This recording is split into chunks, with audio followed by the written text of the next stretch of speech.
Terima kasih Tuhan untuk penyembahan kami pada hari ini. Iman kami bersepakat dengan kepercayaan kami disertai dengan segala perbuatan kami ya Tuhan. Iman kami berkolaborasi dengan kepercayaan bahkan dengan perbuatan-perbuatan kami ya Tuhan. Karena sesungguhnya itu adalah satu paket di hadapan Tuhan. Sehingga kami Tuhan, kami melakukan bagian kami, maka Tuhan melakukan bagian-Mu bagi kami. Terpujilah nama Tuhan untuk setiap pujian dan penyembahan, bahkan segala doa yang telah disampaikan di hadapan-Mu ya Tuhan. Biarlah Tuhan menyendengkan telinga-Mu dari surga-Mu yang kudus mendengarkan setiap seruan kami. Dan kami percaya sepenuhnya hidup kami diperhatikan oleh Tuhan, keadaan kami diperhatikan oleh Tuhan, maka Tuhan mengambil alih kehidupan kami.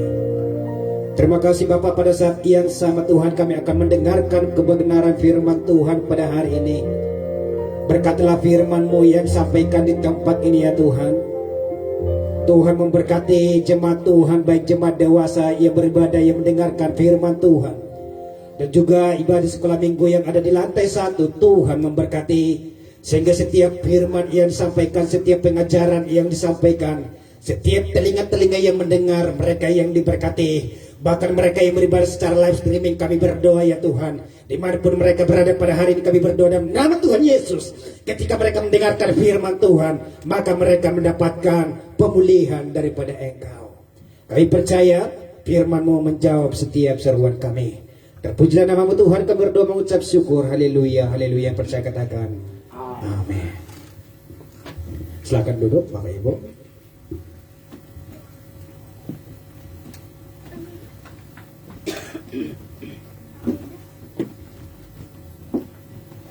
Baik, shalom. Salam sejahtera bagi Bapak Ibu yang menyaksikan khotbah ini, yang beribadah bersama kami di tempat ini, dan juga jemaat Tuhan yang beribadah bersama kami secara live streaming dimanapun Bapak Ibu berada. Tuhan Yesus memberkati kiranya. Baik Bapak Ibu, pada hari ini saya akan berkhotbah didasarkan kepada kitab Hagai pasal 1 ayat 6 sampai dengan ayat yang ke-10. Pada hari ini saya akan berkhotbah didasarkan kepada kitab Hagai pasal 1 ayat 6 sampai dengan ayat yang ke-10. Sama-sama kita perhatikan Alkitab kita. Demikian bunyi firman Tuhan. Kamu menabur banyak, tetapi membawa pulang hasil sedikit. Kamu makan tetapi tidak sampai kenyang. Kamu minum tetapi tidak sampai puas. Kamu berpakaian tetapi badanmu tidak sampai panas. Dan orang yang bekerja untuk upah, ia bekerja untuk upah yang ditaruh dalam pundi-pundi yang berlobang. Beginilah firman Tuhan semesta alam.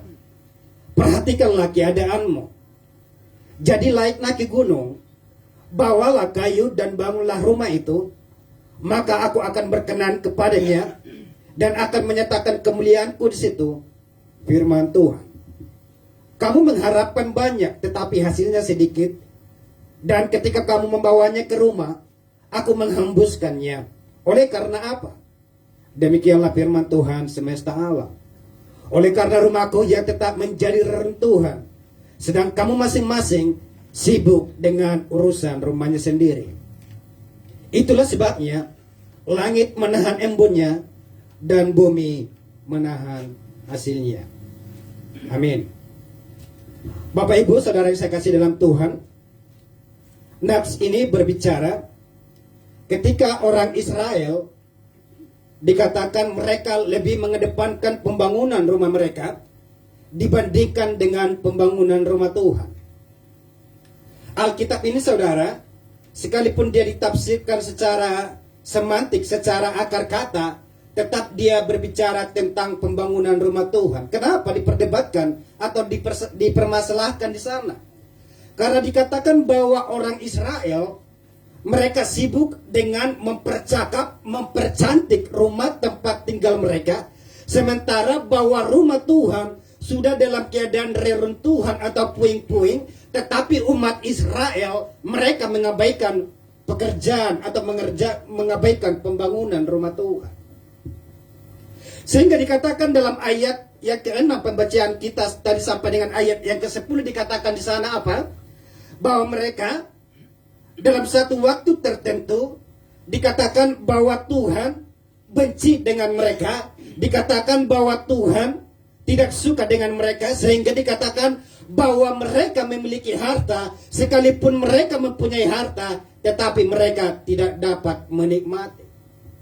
Diperjelas saudara, dikatakan di dalam ayat yang ke-9 dikatakan di sana, oleh karena rumahku tetap menjadi reruntuhan, sedang kamu masing-masing sibuk dengan urusan rumahnya sendiri. Sehingga diperjelas oleh sebab itulah dikatakan maka langit menahan embunnya dan bumi menahan hasilnya. Saudara, terus terang saya katakan pada hari ini, berbicara atau membahas sekilas mengenai khotbah dari Ibu Gembala yang hari Minggu disampaikan di tempat ini, mengenai berbicara tentang memberi atau mengenai berbicara tentang mengembalikan. Di salah satu posisi saya antara pro dan kontra Bapak Ibu. Saya katakan bahwa setiap pesan yang disampaikan dari tempat ini, siapapun yang berbicara di tempat ini, tidak sepenuhnya itu bagi saya langsung telan mentah, saya langsung aplikasikan, tetapi tetap saya akan memikirkan apakah ia benar, apakah ini sesuai dengan kebenaran firman Tuhan atau tidak. Sedikit memang kalau saya pro kepada pembicaraan kepada firman Tuhan yang hari Minggu, sedikit memang kalau kita menyampaikan atau memberikan persembahan kita sesuai dengan standar kebenaran firman Tuhan, memang dikatakan hidup kita sepenuhnya akan diberkati Tuhan. Tetapi di salah satu sisi yang lain, saya berpikiran apakah Ibu Gembala ini menghipnotis jemaat supaya mereka memberikan yang banyak dan supaya beliau bisa memberikan jasa yang baru seperti itu, antara kontra saya Bapak Ibu.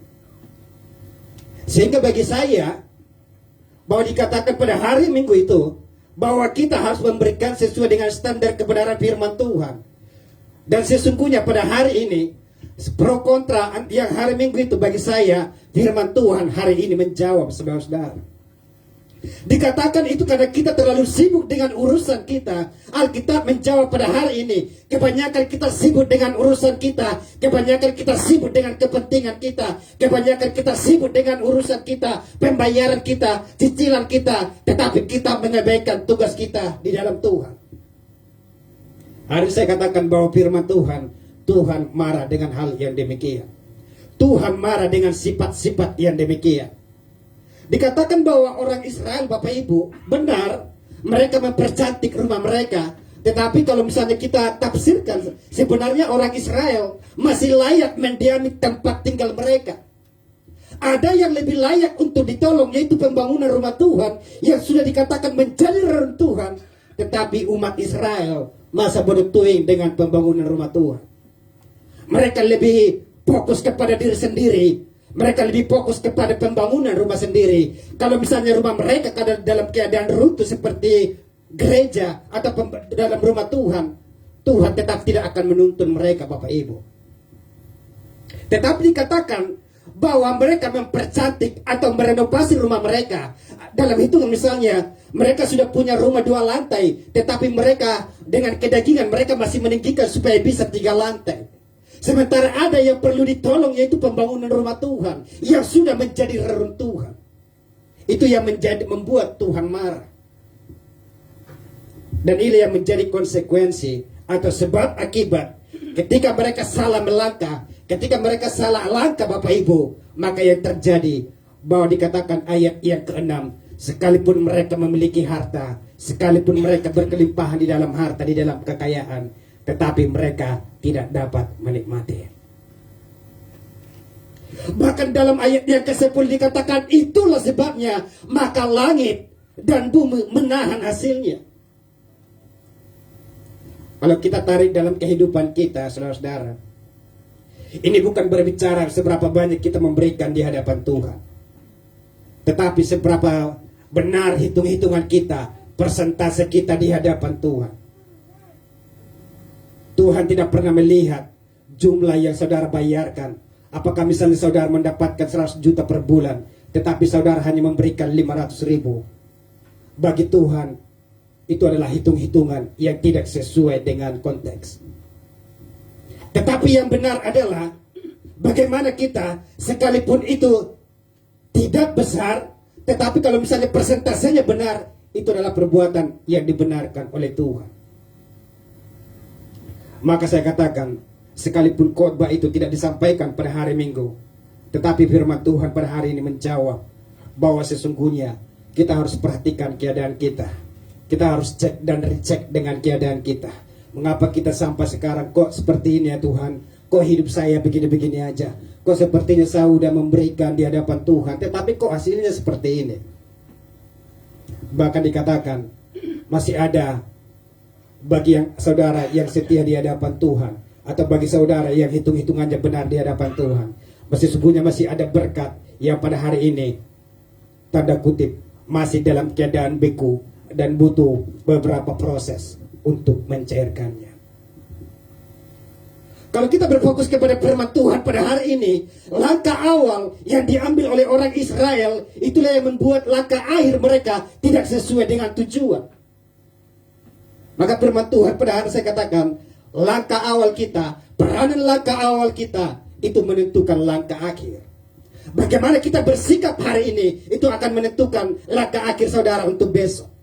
Bagaimana saudara berbuat hari ini, maka itu akan menentukan bagaimana kehidupan saudara untuk hari esok.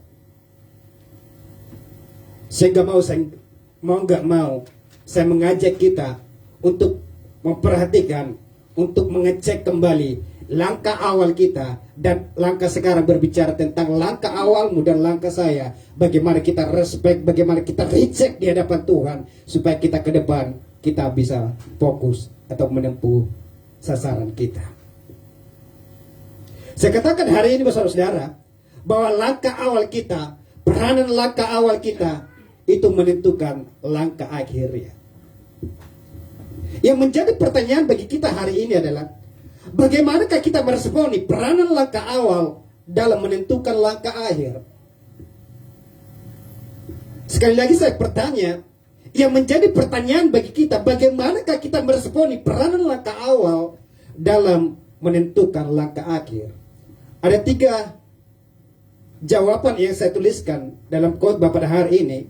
Yang pertama saudara, peranan kita adalah memiliki mental yang sehat.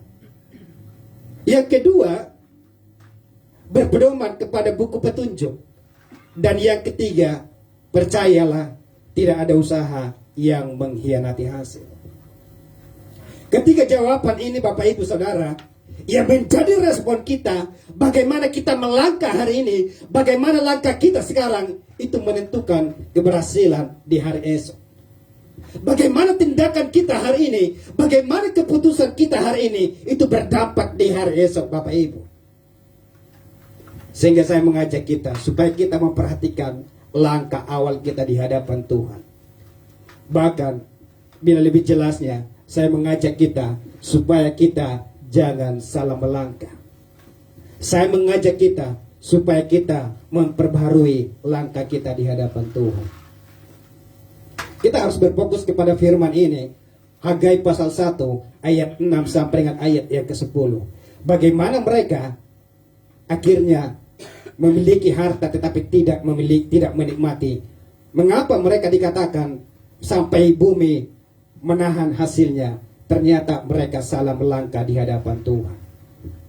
Saya mengajak kita supaya kembali kita memiliki persentase atau hitung-hitungan yang benar di hadapan Tuhan. Tetapi juga jangan seperti istri saya terlalu kaget saudara, ketika saya sharing bagaimana nanti buat suluk kita di hadapan Tuhan. Saya buat catatan atau saya buat target sekian. Beliau mengatakan, semua gaji saya serahkan kepada Tuhan. Saya jantungan saudara. Kalau misalnya saya tidak punya anak, kalau misalnya saya tidak punya kebutuhan, Kalau misalnya saya tidak punya cicilan, ya silahkan. Tapi ini saya punya anak, saya punya cicilan, serahkan semua. Saya masih harus bertanya-tanya. Dan tentu saudara, yang paling senang mendengarkan itu, percayalah pasti gembala. Tetapi saya katakan bukan berbicara banyaknya kita memberikan di hadapan Tuhan, bukan. Tetapi bagaimana kita sesungguhnya memperhatikan rumah Tuhan, bagaimana kita sesungguhnya dengar-dengaran firman Tuhan, bagaimana kita sesungguhnya benar dengan apa yang tertulis, standar kebenaran firman Tuhan, itu aja kita lakukan, hidup kita pasti diberkati Tuhan. Saya melihat Pak Sabar dan juga Pak Pran, yang saya perhatikan mereka selalu, kalau misalnya ada urusan gereja, mereka selalu mengambil alih, mereka kadang langsung memberikan tanpa hitung-hitungan, selalu memberikan yang terbaik di hadapan Tuhan. Percayalah Bapak Ibu, bahwa mungkin bukan hari ini kita menuai, tetapi percayalah di hari depan semua akan cair. Karena demikian firman Tuhan di hari Minggu, masih ada yang beberapa yang beku, dan itu beberapa hari membutuhkan proses, membutuhkan waktu untuk mencairkannya saudara. Tetapi dengan syarat supaya kita tetap menjaga standar kebenaran kita di hadapan Tuhan. Kita harus tetap menjaga standar kita, standar kebenaran kita di hadapan Tuhan. Jangan nanti berkat Tuhan mau disampaikan, mau dicairkan, kita sudah bertolak, kita sudah mengeluh, semuanya akan fatal saudara. Semuanya akan gagal. Jadi tetaplah kita bertahan kepada kebenaran firman Tuhan, kebenaran yang sesungguhnya sesuai dengan standar firman Tuhan. Yang pertama tadi saudara, peranan langkah awal dalam menentukan langkah akhir. Yang pertama, memiliki mental yang sehat. Perhatikan, dalam kitab Samuel pasal 18 ayat 7 dan ayat yang ke-8. Yang pertama, memiliki mental yang sehat. Kitab 1 Samuel pasal 18 ayat 7 dan ayat 8 dikatakan demikian. Dan perempuan yang menari-nari itu menyanyi berbalas-balasan, katanya, Saul mengalahkan beribu-ribu musuh, tetapi Daud berlaksa-laksa. Lalu bangkitlah amarah Saul dengan sangat, dan perkataan itu menyebalkan hatinya, sebab pikirnya kepada Daud diperhitungkan mereka berlaksa-laksa, tetapi kepadaku diperhitungkannya beribu-ribu. Akhir-akhirnya jabatan raja itu pun jatuh kepadanya. Saudara, mungkin kita mengenal dengan keadaan Raja Saul, adalah raja pertama orang Israel. Dikatakan bahwa ketika perempuan-perempuan berbalas-balasan, menyanyi berbalas-balasan, perempuan-perempuan itu berkata bahwa Saul mengalahkan beribu-ribu, tetapi Daud berlaksa-laksa.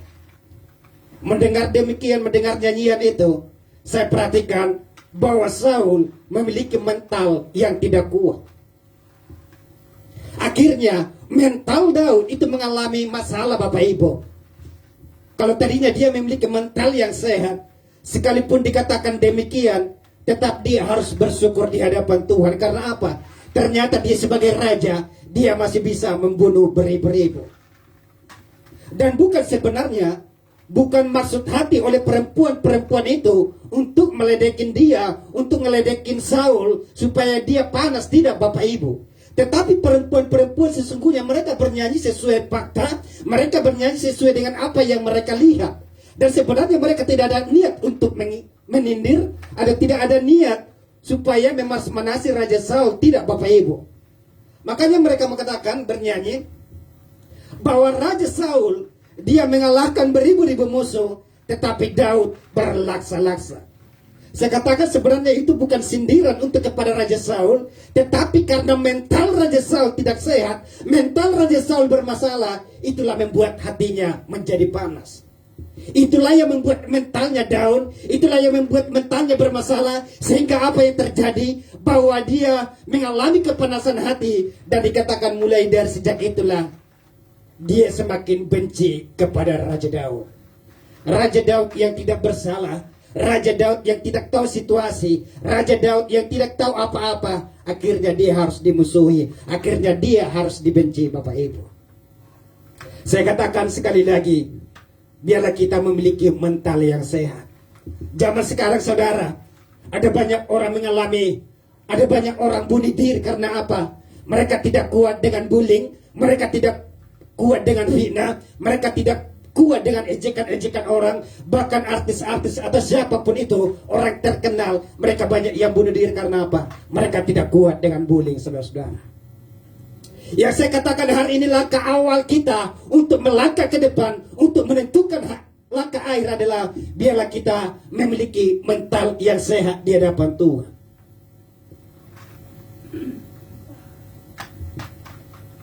Biarlah kita memiliki mental yang sehat di hadapan Tuhan.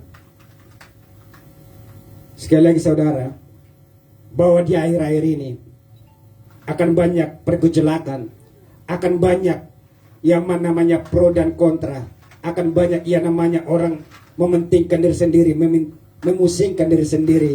Ada banyak orang menghalalkan segala cara. Tetapi saya katakan hari ini, dalam hal apapun, tetaplah miliki mental yang sehat. Mau saudara digosipin bagaimanapun, mau saudara difitnah seperti apapun, mau saudara dibilangin apapun, biarlah saudara tetap memiliki mental yang sehat. Jangan pernah terpengaruh dengan omongan orang, saudara-saudara. Jangan pernah terpancing dengan omongan orang. Jangan saudara di jalan raya, ketika saudara sedikit disenggol, saudara langsung marah, mental saudara langsung bermasalah. Jangan Bapak Ibu. Tetapi yang pertama, milikilah mental yang sehat di hadapan Tuhan. Milikilah mental yang kuat di hadapan Tuhan. Biarlah kita dapat menguasai emosi kita. Biarlah kita dapat menguasai jiwa kita. Biarlah kita dapat menguasai yang namanya amarah kita, Bapak Ibu. Karena kita harus menunjukkan bagaimana orang yang beribadah dengan orang yang tidak beribadah harus ada perbedaan.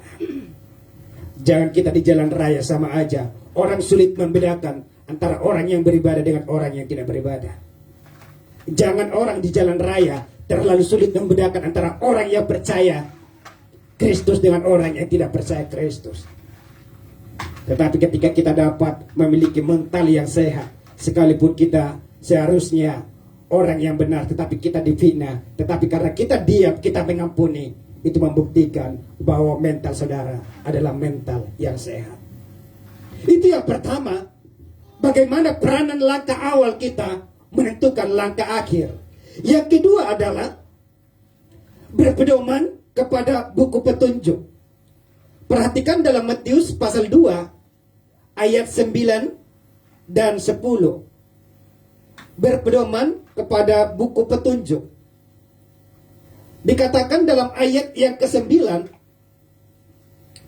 bahkan saya baca dari ayat 2, ayat 2, 9 dan 10. Ayat 2 saya baca, dan bertanya-tanya di manakah dia raja orang Yahudi yang baru dilahirkan itu. Kami telah melihat bintangnya di timur, dan kami datang untuk menyembah dia. Di ayat 9, setelah mendengar kata-kata raja itu, berangkatlah mereka dan lihatlah bintang yang mereka lihat di timur itu mendahului mereka hingga tiba dan berhenti di atas tempat di mana anak itu berada. Ketika mereka melihat bintang itu, sangat bersukacitalah mereka. Saudara, orang-orang Majus, mereka bisa bertemu dengan Yesus karena apa? Mereka berpedoman kepada satu bintang. Mereka berpedoman, bahkan bintang itu menjadi buku petunjuk kepada mereka, sehingga mereka dari tempat mereka kepada tempat yang jauh. Karena bintang itu menjadi pedoman bagi mereka, sebagai petunjuk bagi mereka. Akhirnya apa? Ternyata mereka tidak sampai kesasar, tetapi mereka bisa bertemu dengan Yesus. Orang-orang Majus, mereka saja saudara berpedoman kepada bintang, dan bintang itu membuktikan bahwa mereka tidak tersesat, dan bintang itu menunjukkan bahwa mereka bisa membawa orang Majus untuk bertemu dengan Yesus. Tetapi pedoman kita pada hari ini adalah bahwa petunjuk Tuhan atau pedoman kita dalam hidup kita harus berpedoman kepada Taurat dan hukum Tuhan. Kalau orang Majus berpedoman kepada bintang, dan bintang itu menyampaikan mereka, dan bintang itu mengarahkan mereka kepada apa yang mereka tuju, dan itu terbukti saudara. Tetapi kita, buku petunjuk kita pada hari ini, itu berbicara Taurat Tuhan dan hukum Tuhan bagi kita. Kita harus hidup di dalam Taurat Tuhan dan hukum-hukum Tuhan. Karena sesungguhnya itu merupakan buku petunjuk yang layak untuk menjadi pedoman bagi kita, saudara-saudara. Taurat hukum Tuhan itu saya katakan, itu adalah hukum atau pedoman yang benar yang tidak pernah menyesatkan kita, Bapak Ibu. Itu akan membawa kita kepada kebenaran yang sesungguhnya. Itu akan membawa kita kepada kebenaran yang semestinya. Maka jangan peliharalah tetap hukum Tuhan dalam hidupmu. Jangan menyimpang ke kanan dan ke kiri.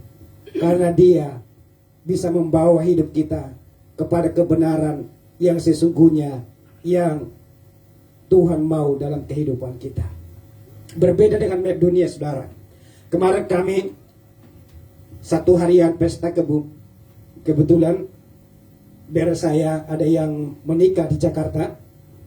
Jadi dari jam 9, dari jam 10 kami sudah berangkat ke tempat, sampai pulang sampai jam 6. Acara sampai jam 4, tetapi setelah jam 4 ternyata ada itu saya yang sudah lama sakit, sehingga kami ke sana untuk mendoakan.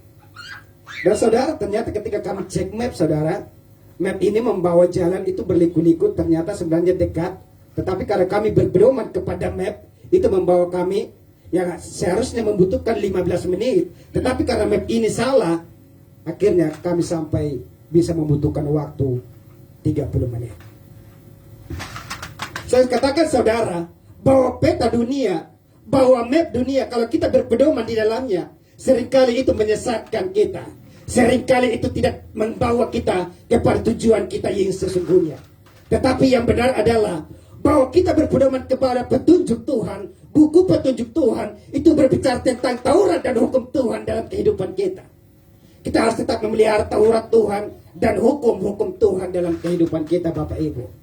Karena sesungguhnya itulah yang membawa kita berhasil. Itulah yang membawa kita bisa mencapai kepada tujuan yang sesungguhnya. Maka ikutilah petunjuk Tuhan. Jangan pernah menyimpang. Ikutilah petunjuk Tuhan. Jangan pernah menyimpang.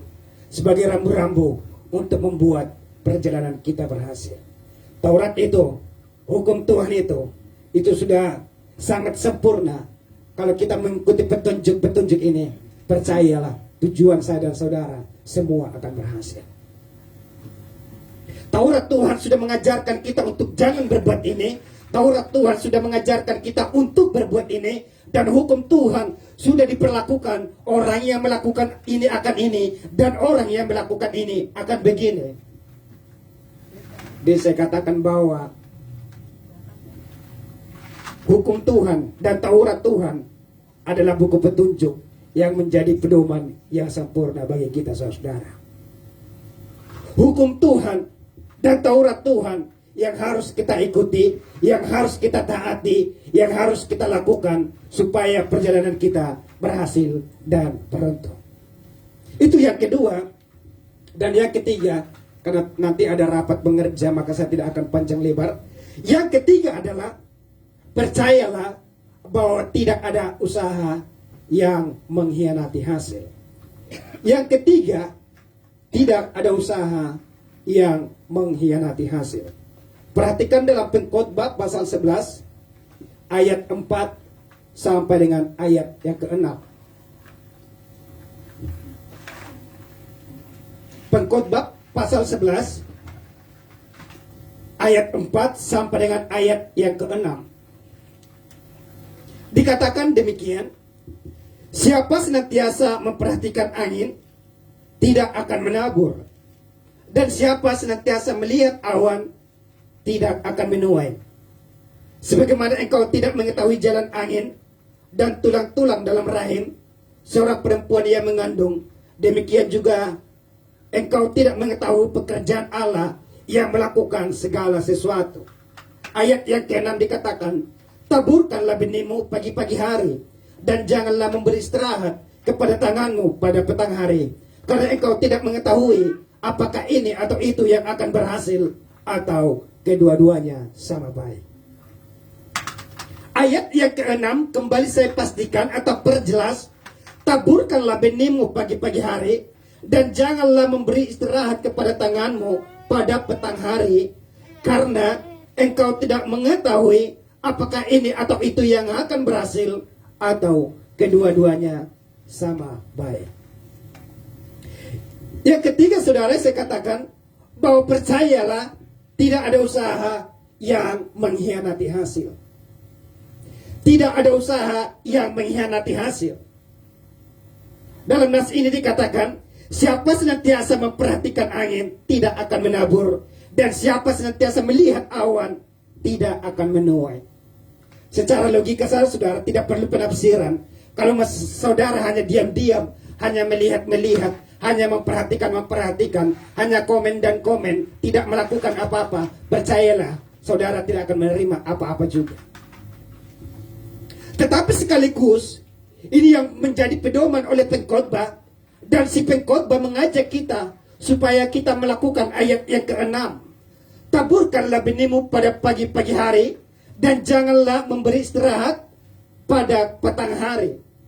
Dikatakan karena kita tidak tahu mana yang berhasil, dan bila lebih penting daripada itu, berhasil kedua-duanya lebih baik berhasil. Si pengkhotbah mengajak kita saudara-saudara supaya kita mengerjakan banyak peluang dalam kehidupan kita. Si pengkhotbah memberikan teladan bagi kita supaya kita melakukan ini dan itu. Si pengkhotbah mengajak kita supaya kita jangan hanya berdiam diri, berpaku tangan, saudara-saudara. Tetapi pengkhotbah mengajak kita supaya kita singkirkan tangan kita dan kita melakukan apa yang dapat kita kerjakan. Bahkan lebih, jangan pernah tunggu hari esok, saudara-saudara. Ada banyak orang, kan besok masih ada Pak, kan hari besok masih ada, itu kan masih panjang, nanti kan minggu depan masih ada, bulan depan masih ada, tahun depan masih ada. Dengan jelas, si pengkhotbah mengatakan di dalam ayat 4, siapa yang memperhatikan angin tidak akan menabur, dan siapa senantiasa melihat awan tidak akan menuai. Kita jangan hanya berdiam diri, saudara-saudara. Lakukan sesuatu, kerjakan sesuatu. Jangan hanya melipat tangan, sebentar tidur, sebentar bangun, sebentar makan, tidak melakukan sesuatu. Jangan, saudara-saudara. Kalau saya katakan, mustahil kita mendapatkan sesuatu kalau kita hanya berpangku tangan. Mustahil kita memperoleh sesuatu kalau kita tidak melakukan apa-apa. Mustahil kita bisa memperoleh apapun, kita memperoleh sedikit pun, saya katakan, kalau kita tidak melakukan apa-apa. Tetapi percayalah bahwa tidak ada usaha yang mengkhianati hasil. Mungkin kita bertanya-tanya, Pak, kan selama ini saya udah begini, kok sepertinya nggak ada jawaban, kok sepertinya tidak ada jawaban dari Tuhan. Kan saya sudah setia keuangan, setia memberikannya kepada Tuhan, setia yang terbaik, setia begini-begini. Percayalah saudara, saya katakan kembali, tunggu waktunya. Mungkin masih mau tuh proses dan waktu untuk mencairkannya. Butuh proses dan waktu untuk mencairkannya. Kalau saudara tidak menerima hari ini, tetapi sekali lagi saya tekankan dengan keras, supaya kita persentase kita benar di hadapan Tuhan. Sekali lagi saya katakan, supaya persentase kita benar di hadapan Tuhan. Supaya saudara, apa yang terjadi dalam kitab Hagai pasal 1, mereka yang bekerja, mau menyimpan, mau menabung, tetapi lumbung-lumbung mereka bocor, saudaraku. Mereka memiliki segalanya, mereka memiliki harta, tetapi dikatakan mereka tidak dapat menikmati. Ada banyak sekarang orang-orang kaya, mereka punya ini dan itu, tetapi sayangnya mereka tidak dapat menikmati. Mereka hanya menikmati obat-obatan supaya mereka dapat bertahan hidup. Mereka hanya bisa menikmati segala apapun ramuan-ramuan supaya mereka bertahan hidup. Mereka kaya, mereka punya harta di mana-mana, tetapi saya katakan sekali lagi, mereka tidak dapat menikmati. Dan jangan sampai hal itu terjadi bagi kita. Maka perhatikan langkah awal kita, karena itu akan menentukan langkah akhir selanjutnya. Perhatikan langkah kita sekarang. Karena mungkin yang dulu, oke, selesaikanlah, berubahlah daripada itu. Tetapi saya berbicara sekarang, langkah awalmu berbicara di langkah awal sekarang. Maka oleh sebab itu, lakukanlah langkah awalmu hari ini dengan sesuatu perbedaan, Bapak Ibu. Lakukanlah langkah awalmu sekarang dengan sesuatu yang menjanjikan. Lakukanlah langkah awalmu sekarang dengan sesuatu yang jauh dibandingkan dengan tahun-tahun sebelumnya. Dan langkah awalmu sekarang itu juga berbicara tentang bagaimana kita membawa buah sulung kita di hadapan Tuhan. Saya katakan, karena ini masih bulan Januari dan ini adalah langkah awal kita, maka saya katakan berikanlah yang terbaik di hadapan Tuhan. Sekali lagi, saya tidak berbicara tentang banyaknya, tetapi saya berbicara menuntut saudara berbicara tentang persentasenya benar di hadapan Tuhan. Karena saya katakan, bahkan saya menikmati, bahkan saya mengalaminya sendiri, saudara. Bagaimana tahun-tahun, setiap tahun di tempat ini tetap kita membawa buah sulung di hadapan Tuhan. Karena ini bukannya sebenarnya peraturan gereja, tetapi itu adalah berbicara tentang peraturan Alkitab. Bagaimana orang-orang Israel diwajibkan untuk membawa buah sulung kepada Tuhan. Itu bukan tanpa sebab, itu bukan tanpa alasan, supaya rumah Tuhan bisa tetap berjalan dengan baik. Dan oleh sebab itulah, ketika rumah Tuhan berjalan dengan baik, maka Tuhan akan memberkati setiap umat-umat yang membawa persembahannya di hadapan Tuhan. Kalau mungkin tahun yang kemarin ada beberapa banyak kita membawa persembahan sulung kita di hadapan Tuhan, lihatlah saudara hari ini bagaimana saudara hidup, bagaimana saudara bisa mungkin bayar ini dan itu, bisa beli ini dan itu. Itu saya katakan itu karena buah sulungmu tahun kemarin, saudaraku. Maaf kata saya di sini tidak ada kong kali kong dengan gembala atau siapapun. Dan saya berbicara bagaimana tentang kebenaran yang saya harus sampaikan pada hari ini. Dan saya bukan hanya berbicara tentang apa yang tertulis dalam Alkitab, tetapi saya melihat dan mengalami. Sekalipun memang di tahun 2021 buah sulung saya, buah sulung keluarga saya tidaklah besar sesuai dengan yang mungkin orang-orang kaya bisa berikan. Tetapi ketika berbicara tentang persentase yang benar di hadapan Tuhan, maka banyak kejadian-kejadian atau berkat Tuhan yang kami terima hingga pada hari ini bisa hidup, saudara. Kalau berbicara tentang hitung-hitungan atau logika, cuma istri saya yang bekerja dengan dan juga gajinya tidak seperti dengan PNS Bapak Ibu. Tetapi puji Tuhannya sampai hari ini bisa hidup, bisa bertahan hidup. Semua karena apa? Bagaimana langkah awal kita di bulan 1, di bulan pertama dari tahun 2021 itu mengantarkan kita di tahun 2022. Maka awal ini adalah langkah awal kita bagaimana kita benar membawa persembahan kita di hadapan Tuhan, dan ini akan mengantarkan kita di tahun 2023. Sekali lagi saya tidak katakan paksakan untuk memberikan segalanya, tidak. Tetapi kalau engkau memiliki roh kebenaran di hadapan Tuhan, maka presentasimu akan benar.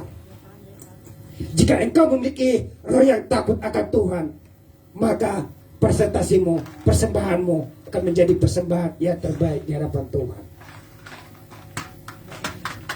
Sebenarnya saudara, ketika saya membaca kitab Hagai, bagi saya itu tadinya mau saya dalam persiapan khotbah ada minimal 5 nats pembacaan Alkitab yang harus saya persiapkan untuk dibawa untuk khotbah.